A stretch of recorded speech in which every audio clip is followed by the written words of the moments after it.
है बांग्लादेश में चिन्मय दास की गिरफ्तारी का ये पूरा मामला, जिसमें आरएसएस ने चिन्मय दास की रिहाई की मांग की है। बांग्लादेश में हिंदुओं पर अत्याचार बंद हो, आरएसएस की तरफ से ये बड़ी बात कही गई।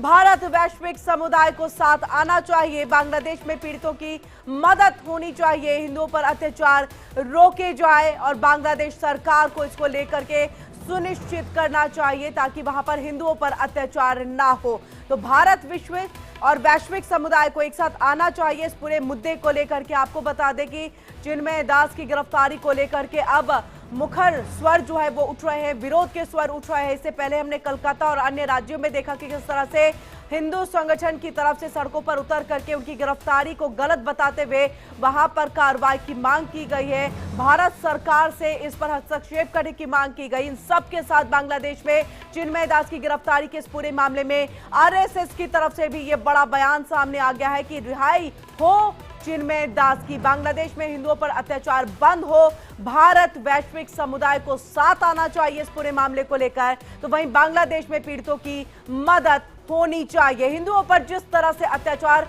लगातार जारी है, जब से नई सरकार यानी कि अंतरिम सरकार बांग्लादेश में बनी है, उसके बाद से स्थिति कंट्रोल में नहीं है। हिंदुओं पर लगातार अत्याचार हो रहा है, वहां पर हिंदू के देवी देवताओं को भी जो है वो तोड़ा जा रहा है। इन सब को लेकर के आरएसएस की तरफ से ये बड़ा बयान सामने आया। और ज्यादा जानकारी के लिए हम सीधे रुख करेंगे अपने संवाददाता आंचल का, जो हमारे साथ लाइव जुड़ चुकी हैं। आंचल, बहुत बड़ी बात आरएसएस की तरफ से यहां कही गई है कि भारत और वैश्विक समुदाय को एक साथ इस पूरे मामले पर आना चाहिए। अन्य देशों की तरफ से ऐसा देखा जा रहा है कि अभी तक इसको लेकर कोई मुखर स्वर, विरोध के स्वर जो है उठे नहीं है बांग्लादेश सरकार के खिलाफ।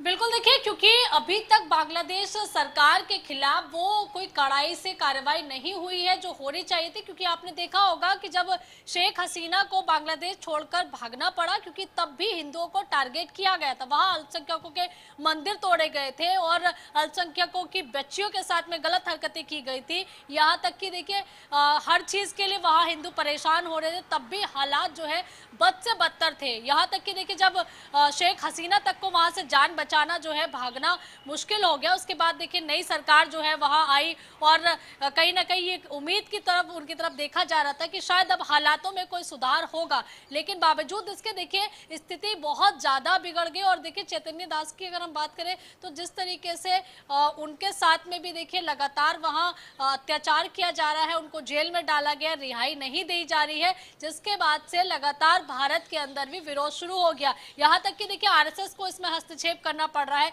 आरएसएस ने कहा है कि जो भी हो रहा है साधु संतों पे वहां कह सकते हैं कि वहां उनको कारावास में डाला जा रहा है, उनकी रिहाई की लगातार मांग की जा रही है। और ये भी कहा जा रहा है कि इसमें वैश्विक स्तर से इंटरफेयर करने की जरूरत है। और बिल्कुल देखिए ये मांग इसलिए भी उठ रही है क्योंकि जब यूक्रेन में वॉर होता है तो देखिए तब कई देश जो है आवाज उठाते हैं। भारत भी देखिए युद्ध विराम लगाने के लिए सामने आता है। तो जब अल्पसंख्यकों के साथ खास करके बांग्लादेश की बात करें, जो कि भारत से टूटकर देखिए बांग्लादेश बना था, और जब जितने परसेंट भी अभी वहां हिंदू बचे हैं जो कि बेहद कम संख्या में हैं, ऐसे में वहां की सरकार की भी जिम्मेदारी बनती थी कि उनको पूरी तरीके से संरक्षण दिया जाए। और पहली जो घटनाक्रम हुआ था, यानी कि शेख हसीना के जाने के बाद जो घटनाक्रम वहां शुरू हुआ था, उससे सीख लेके सरकार को एक्शन लेने की जरूरत थी। हालांकि देखिए यहाँ की सरकार ने भी इंटरफेयर किया है। पीएम मोदी ने बातचीत की थी कि जो अल्पसंख्यक हिंदू हैं उनके ऊपर अत्याचार बंद हो। बिल्कुल बिल्कुल आंचल, बहुत बहुत शुक्रिया तमाम जानकारी हम तक यहाँ पर पहुंचाने के लिए। तो देखिए न केवल हिंदू संगठन बल्कि इसके साथ साथ जो है